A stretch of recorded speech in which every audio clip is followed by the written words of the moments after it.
Good late afternoon or early evening for those of you on the East Coast. Another day of Seahawks practice is in the books, and we have a lot of updates, most of them injury related, but thought it'd be good to go ahead and go over them to see what new information we have. I already talked about the big one earlier today, K9 being back. He did not do work with the team, he just did the individual work, according to Condota here on Twitter. But the fact that he's able to do even those individual drills is a sign that he's physically basically all the way back. So, good chance that he'll at least be available to play in the Dallas preseason game. And if not that, then certainly he would be available for the next one. But great news there. Going beyond that, though, looking at some of the smaller things, some of the more less impactful updates. Oluwatimi has a little bit of an elbow issue, so he didn't participate in the team drills. That's not the first time Oluwatimi's missed a practice because of a minor injury, by the way. I think last time it was a wrist injury, and now it's an elbow thing, so I don't really know what's going on there. But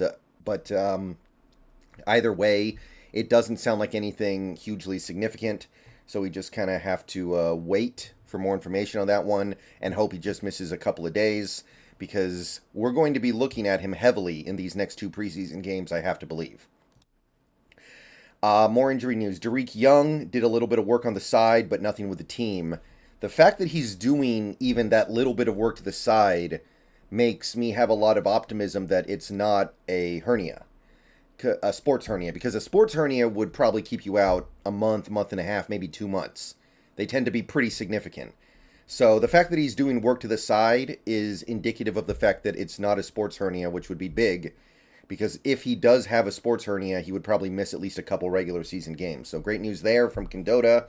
Cody Thompson's still out, no updates there. D. Eskridge, though, we did get an update here. It looks like they expect the knee injury that he had in that preseason game to sideline him for a few weeks. So that would take him all the way to the end of preseason. And then, of course, once you get to the regular season, he's suspended. So we may have seen the last of Eskridge until week 8.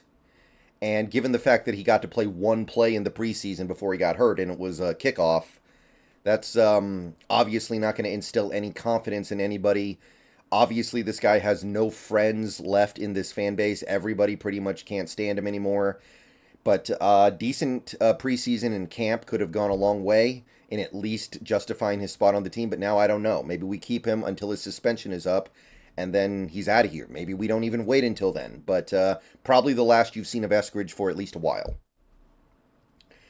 More from Condota. Radigan sat out today with an elbow issue. Radigan, definitely a guy who didn't play particularly well in the preseason game. I know he put up numbers, but he just doesn't move very fluidly. So we're going to need to do better than Radigan if we're looking for backup linebackers. He can play on special teams, maybe, that's fine. But as for defense, we're going to need better depth than Radigan, I think. Devin Bush sat out with a sore knee, which didn't sound overly significant. I mean, neither of these issues did, to be clear. But Bush was the guy who actually played really well in that preseason game. I was very impressed with Devin Bush, and that's a big deal if Devin Bush can be good for us, like I've said. So hopefully that's not going to blow up. So that meant BBK got a lot of work. I'm going to reiterate what I said after the first preseason game. BBK to me just looks like he's not moving at full speed right now. I don't know if he ever will, but as of right now, I look at BBK and I go, he looks like that injury has just robbed him of his speed and explosiveness. So I'm also pretty down on BBK making a return to the NFL in a meaningful fashion. I don't see much of anything there, which is tragic because you guys know I'm a fan of his and I was hoping it would work out, but it looks like that injury may have just permanently stolen his upper level abilities. But we do have a couple more preseason games to look at here. More from Condota with a Witherspoon update. He is still out and there's no real ETA for his return, which is expected because it's a hamstring injury. And I've said this before, hamstrings you just don't know. Carroll went on to say that they're going to test him again on Tuesday and see where he is and make a new evaluation then. So he could come back basically any day now, but it's just kind of a big unknown. And that's the nature of hamstring injuries, unfortunately. You just have to wait and see how things respond. But seems like still they don't think it's big. They don't think it's big, but they're not committing to any kind of like, oh, he'll be back by this time. And this is obviously starting to become an actual problem. And this isn't me saying anything bad about Witherspoon individually. Anybody can get hurt. It's not his fault he got hurt. But if you're looking for Witherspoon to make a big contribution as a rookie, he needs this time. He needs these preseason games. He needs this training camp time. He can miss a couple of sessions. He can miss a game, but missing this much time is really going to bite into his opportunity to contribute as a rookie, unfortunately. So now I don't really know what to expect.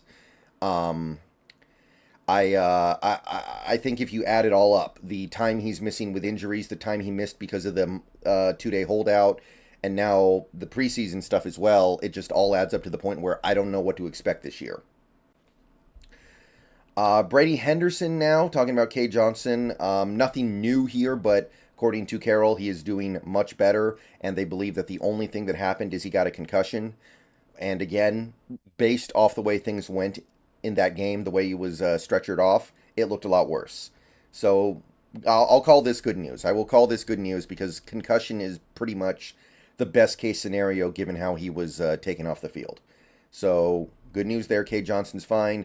Brady Henderson also says here that we're past the injury stuff, more or less past the injury stuff.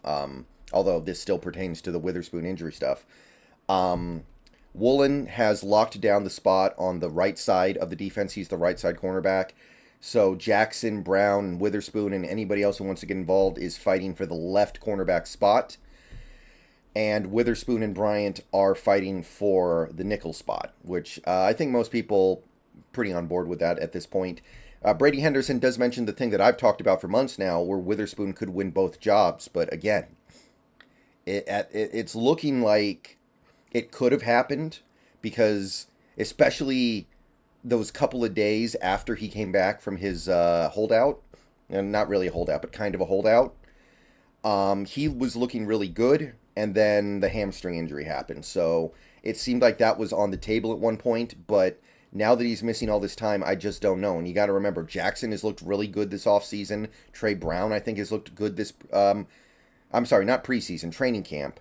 And Trey Brown has looked good in training camp as well. I know he had a mixed bag performance in that preseason game, but overall, Trey Brown's looked good. So that's not going to be easy. The job is not getting handed to Witherspoon. So that pretty much fits with expectations. So we know Woolen's going to be the starter on the right side. No issues with that. Doesn't sound like any kind of a thing to me. And the only thing we got in terms of on-field stuff was a blown coverage. I'm not going to show the tape on the video, but basically JSN got a wide-open touchdown from Geno, so JSN continues to cook. But Kobe Bryant, I think, was the guy who got beat. He was playing nickel, and JSN just... I mean, you can't even really say JSN beat him because Kobe blew the coverage.